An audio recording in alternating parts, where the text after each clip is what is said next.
上拉在开始喽，俺拍就做呗，不定着呢，把这些比定做，给那往在把十几比，个大的是民那个 convenience 比着呢，个这那个就得的，你理解你不是 print 往上个得了的嘞，然后咱们看这边个多不嘞，还给这个人给个给的，定往这多了，定往那个阿龙嘞呢，阿水别三一包过嘞，干这没包热个本来。body wang kan tu be bam ge ro ge je rasam kan chi be ka tob le ha ke ke ku ke dele ka ga ne gu chip gas te yu di ra chang u da ba te ge blo ge hai me na a chi je body me te me na ho ge ka bam le ne zo chu kam mai je a ne gu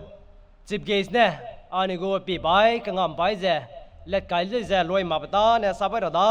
pa zu ke je zu hang ai je a chi za te bina ani ba ke wai lu zen tau ke de rang te ro de le chi be te bina chi ra ji ne pe chi de le ka ge ani gu sang pe ani gu chip gas ne ba gu tim me bo ne te yu de le pa ni zu ku da ka ge pa ni te yu rang ge processing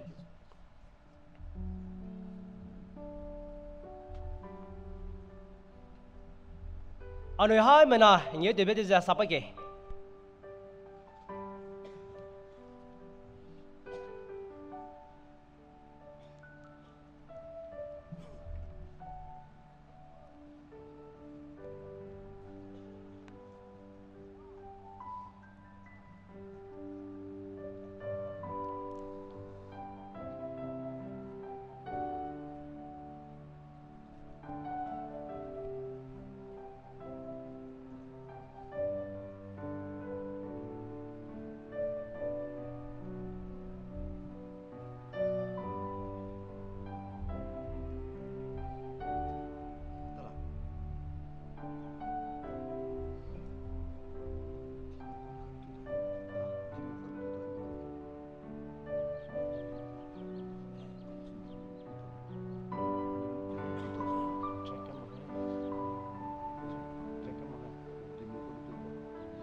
sự chú gặp vấn đề này nên tiêu gặp luôn đã phải tiêu nó đi sẵn tàu đà lăng cái này phải chú gặp vấn đề này thì chú tắm sắm sả thì chú làm đấy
Rai lang bege,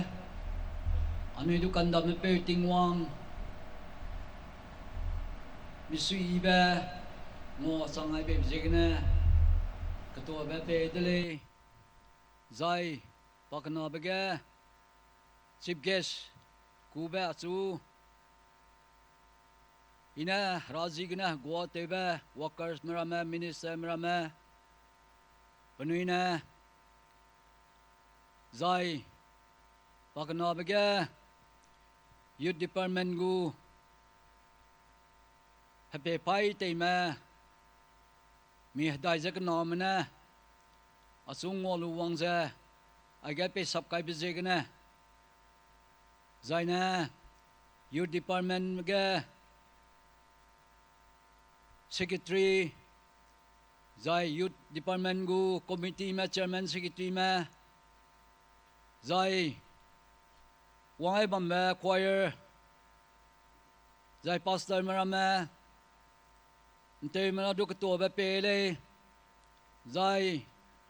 nalang baga aram Katang Beukam Baptist Church mana apau taza luai bezegna misui kan diba peting wang na hing namai radale namai pamandai ba youth trainer conference ga wangai za te mana anura pedu pengir tem ji za to ba te ra hang je gana rasam ga rangli gom za mosia bana isre mana za ngolu za haner tui katsak tui na te lu ba te lu za haner na so be mlei na du nang nui ai po tui za pe lo pe mlei na ringule za se blog ga haner na so be ma chai ram ram za chipo haner tui pe lu za ringkam di dele sigom za John katsum gu kreming ga rang za mosia bana haner tui te chu za karing ba ngodi gom za ai po minana pedu te chu ong huwa him chang ule ja ka se sam li gom za Jesu Kristana John krev za srogu himre kutsum garang za chau nang nui sui za nang nui sin ta za de sei za get nai ne za lung zeu ne te ra hanga nang nui ka hre blei ne du za kadai pere ka sab lei nu ina ngam mai de lei za ngam mai bu hape pai zaina ngam pai zu chuai ra hanga pe tingwang pana Jesu Krista zai harukan si ba hangsum na katte ba hara tingwang zi gane Reverend idau nriama missionary ZBCA ina aipo za zu chuai de lei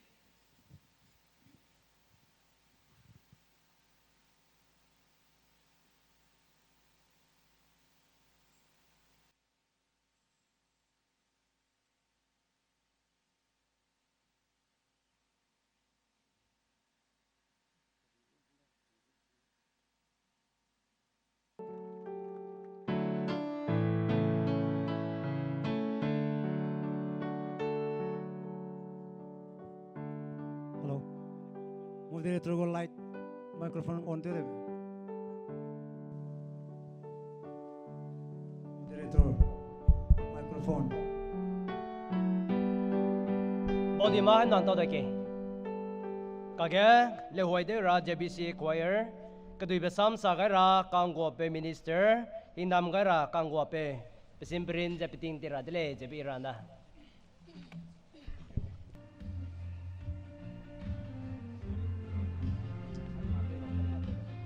I'm not alone.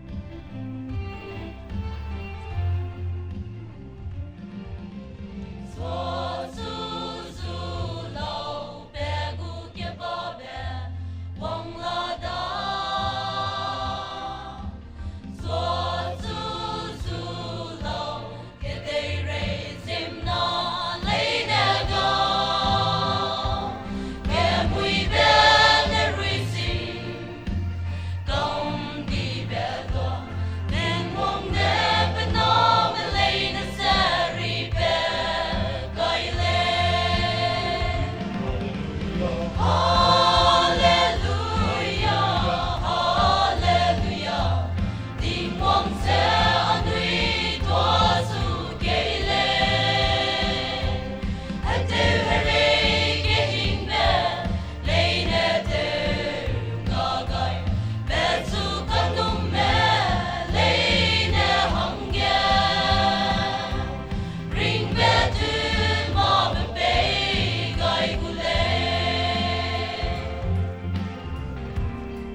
Tuna kalumai rau so ge ai po pe pai zu su blo ge zu do kai be za ziam na ka te le ko le ma du mang le te chu za te le jun nai di be za ting wang an ra pe Jesus Christ ji ge na ha ja ga le ba i rang chi de le noi amen kalumai ada holang be ge pzin chi ping eu di za ring za betun mak pa ting wang ni pe nang hong za kang ya be ke yi be kang gana nang Kristo nang ba kar je be pe ba ka to pa kai za namai pa ma dai ba yutrna conference ai za ka wang malai na rang eu di ba nang sam ki ba sa za ning le te za ning chu klum za nang u hing nam ke za bam ra hang je gana la te chuan di ba pe pai nang Kristo na changai za anui reiga ai po pe pai ka zap kom za nang Jesus Kristo bana nui pe reiga nang ba ka zap kai be za ning ye di bata te rob lei ni za ra sam sara le te ra klum ra pla ni za ning ye di banga sang sak chan twin ri le ra nang tingwang na hing nam ga lo se za pe tingwang pana tingwang harui kan si ba hang chom na ka te ba Jesus Kristo zina kalumai de le amen. Choir good songster Malayna competition there are judges no song leader Malayna look at halama bakay group A V C good songster Malayna halama look at bakay ano ma lottery there ang kanang mapamzine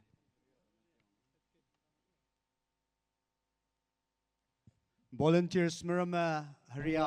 azam go flag rama red kaya hangya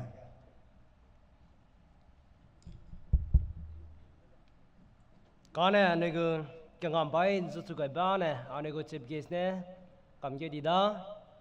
klumai da le wali zeloi di da ka ge pang kang te ke de je ke ri sam sa ga ra kang wa pe minister hinam ga ra kang wa pe pa ne kloi be ka chang ai po go ta do je te ke ra pe ba ga bala de le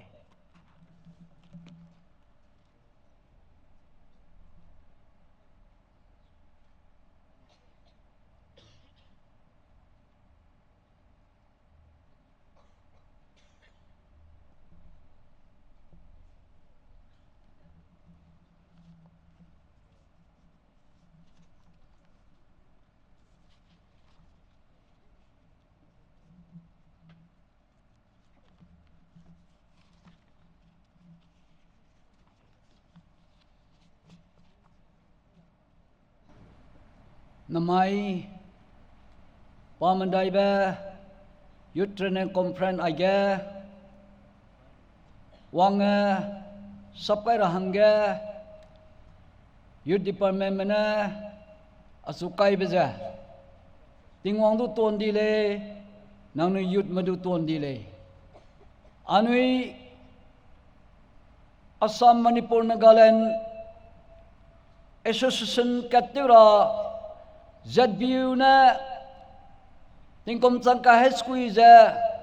rak da sa jakat kana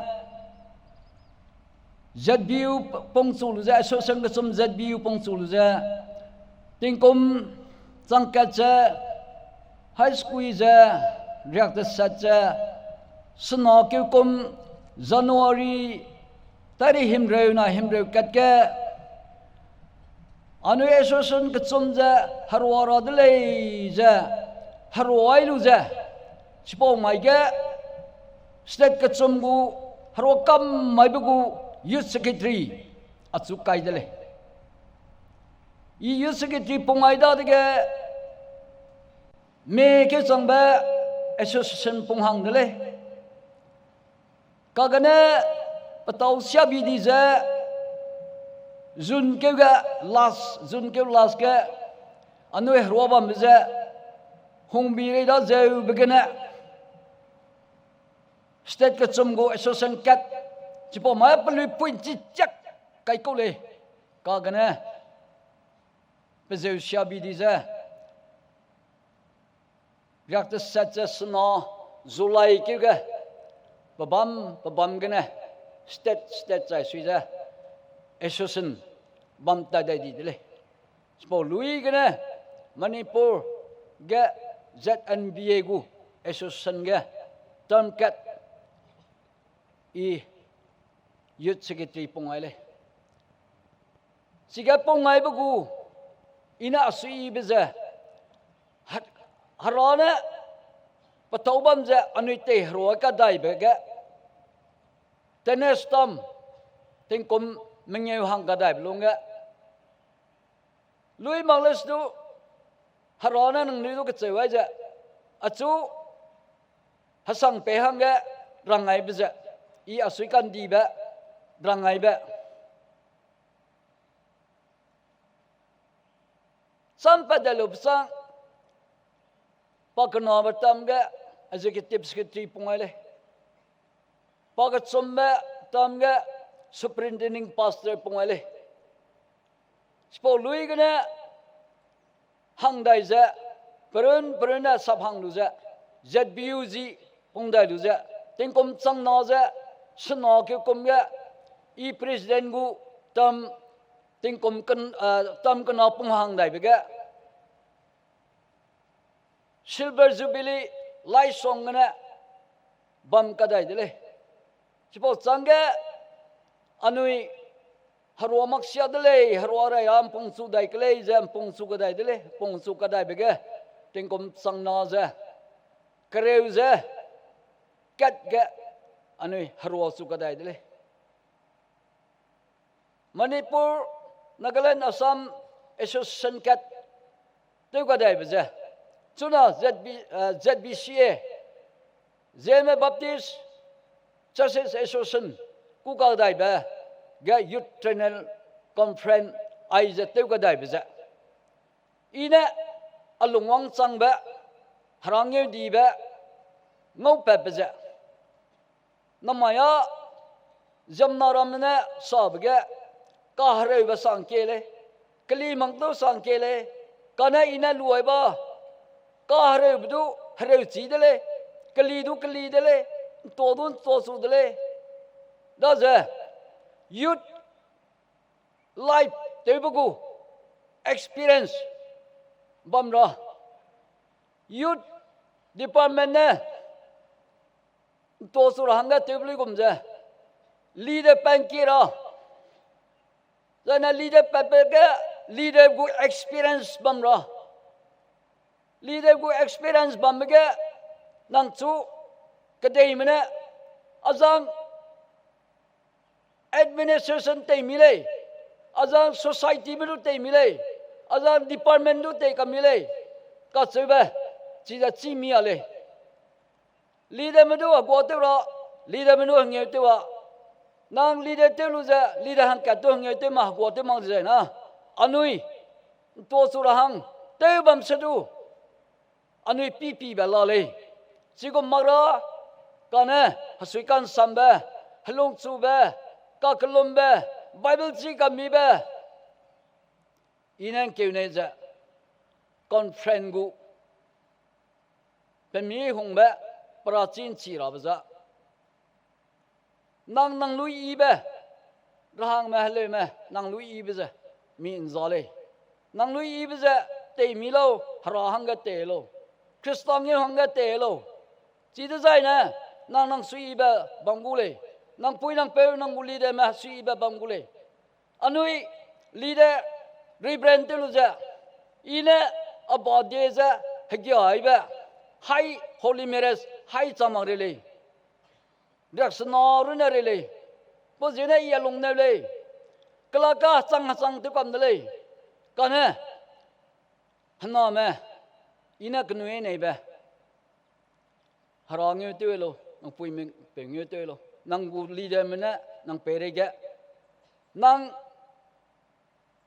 ina lu nei ba, nang pom cicak ba pom ja, nang bu minister mana. Nang perega habadai nang baten tuizun nalu za klomai biza season sakam no chida zai na harangyo di ba pakule jamna pumpata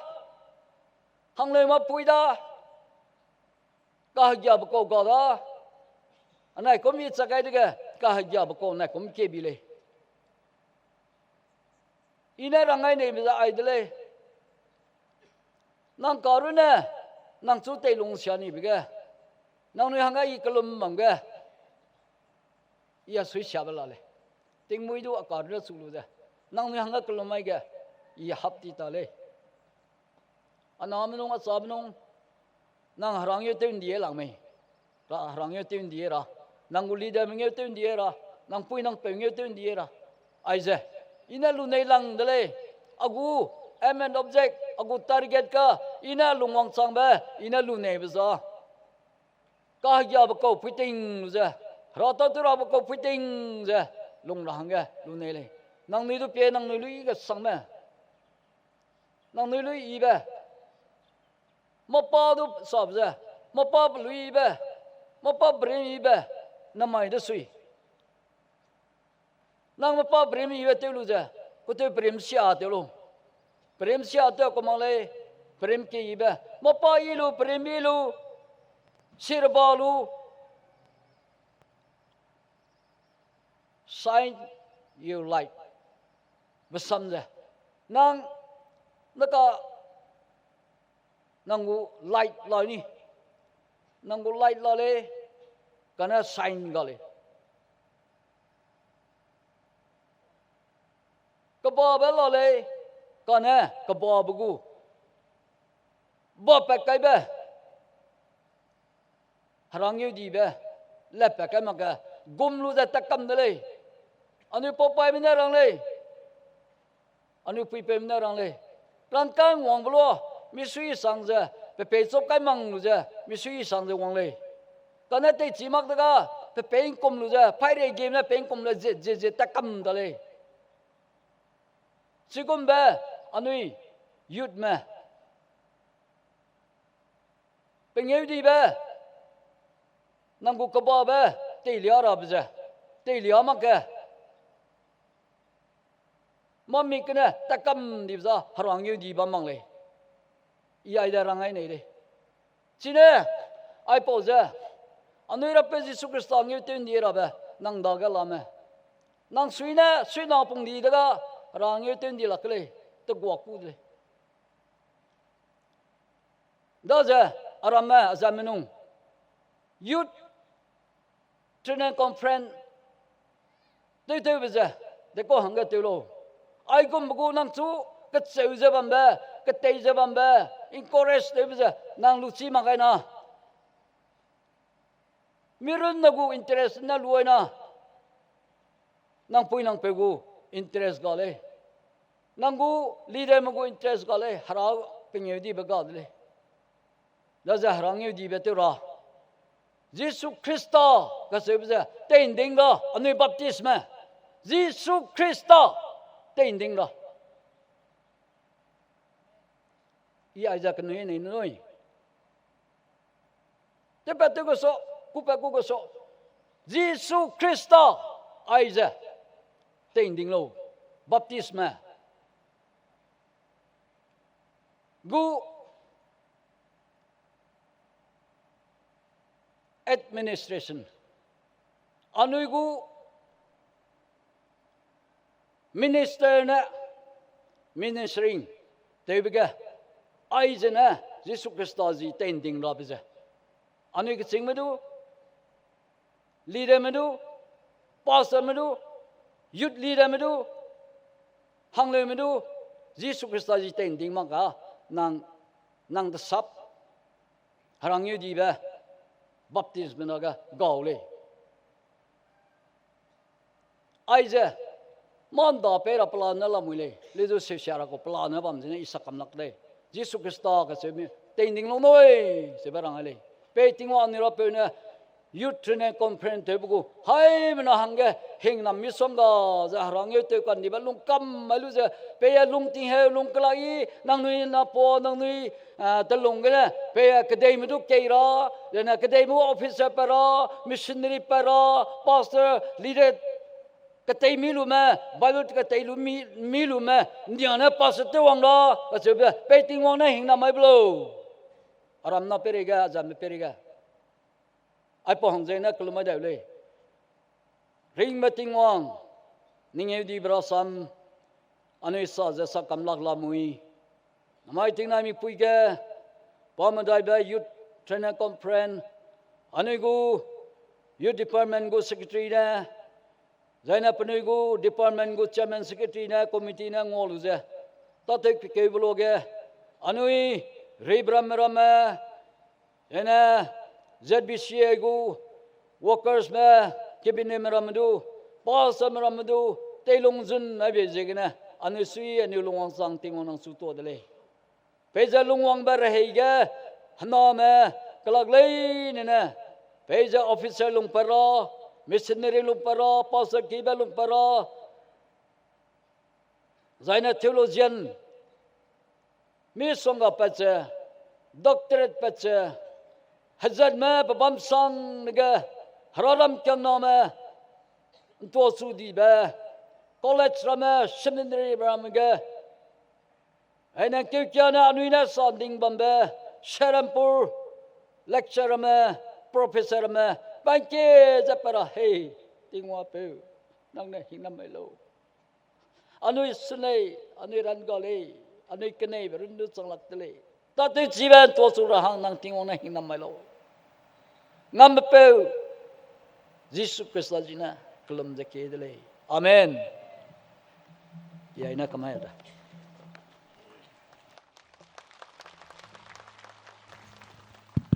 Hello. Steward marama nanu inda ko galami. Anui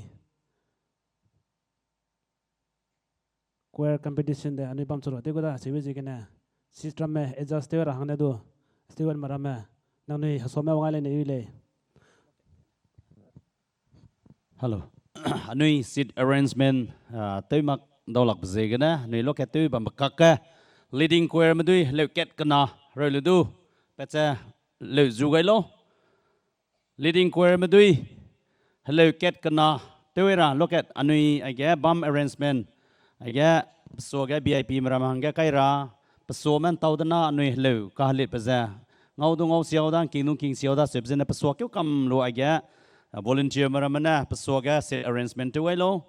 zaina leading choir madui na pecha leu zuera leu naka leu ket kana zuera anui arrangement te ka leading choir madui leu ket kana te welo seba lambian raida toda